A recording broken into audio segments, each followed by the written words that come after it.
North Dakota Governor Doug Burgum, who ran against former President Trump in the Republican primary, but now supports him and was at the Madison Square Garden rally yesterday. Governor Burgum, good to have you here today. Thank you for joining us. You know, I'm curious what your overall reaction was to that in New York City. It's not something you probably see every day in North Dakota. How did you like it? Well, I would say it was a historic show of strength by President Trump to be able to fill an arena and have huge lines outside. I think oversubscribed. I mean, 6 times as much ticket demand as there were seats in the arena, and doing this, you know, in a city in Manhattan itself, where 9 out of 10 people are registered Democrats. I think it just shows the incredible strength, and he's a historic figure in politics to be able to pull together such a diverse set of people that are also enthusiastically supporting him. The energy in the place was entirely electric.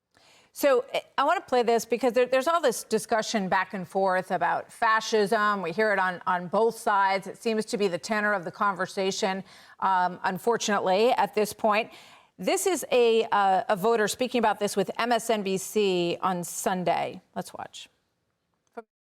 I've heard so much about Trump being angry and he's a fascist and a dictator, but problem is when I listen to him, I don't hear any of that.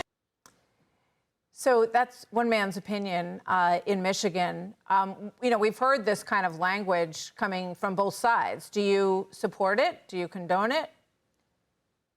Well, I think the guest you just had on, the clip you played, captures it all, which is this is a tired trope of the Democrats. The first time in history was 1948. That's when Harry Truman, as a Democrat running for president, called the Republican candidate a fascist. So they've been doing this thing for decades and decades and decades. And here they are doing it now. And as you said, but it doesn't match the reality. You can't, just because you say something doesn't make it true. And if you look at the history of fascism, as anybody historians would, what fascists do if they're trying to take over a country is they control the media. They start censoring stuff. They talk about if they can't get it through legally through the legislature, then they pack the courts to make their actions illegal. And then they want to take away everybody's guns, and then they want to jail their opponents. And if you take that list of 5 core principles, that's the game plan the Democrats have had against President Trump for both his first term when they were trying to impeach him, and then when he was out of office trying to get back in with all the lawfare and all the censorship that we know happened. So it's not only false, it's actually 180 degrees backwards. You've heard both Walz and Harris say that they don't want to take away anyone's guns. We'll see where that goes. I want to ask you about Larry Summers, who I just spoke with. I'm not sure whether or not you were able to hear our conversation, but he basically talked about how, you know, the Trump tax cuts were so destructive to the United States economy, and how the tariffs that former President Trump is proposing would be destructive to the U.S. economy as well. And I'm curious what your thoughts are on that.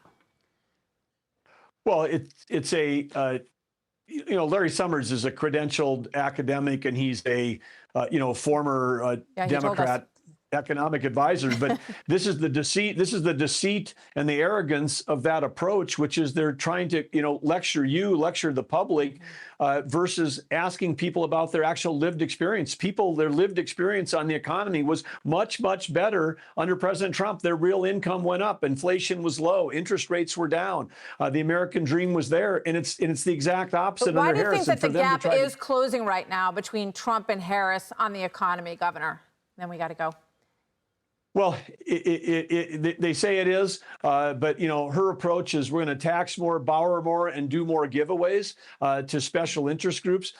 People aren't buying that. People trust President Trump on national security, on the border, on the economy. That's why he's going to win. All right, we will see. Governor Burgum, thank you very much. Good to have you here. Hey, Sean Hannity here. Hey, click here to subscribe to Fox News YouTube page and catch our hottest interviews and most compelling analysis. You will not get it anywhere else.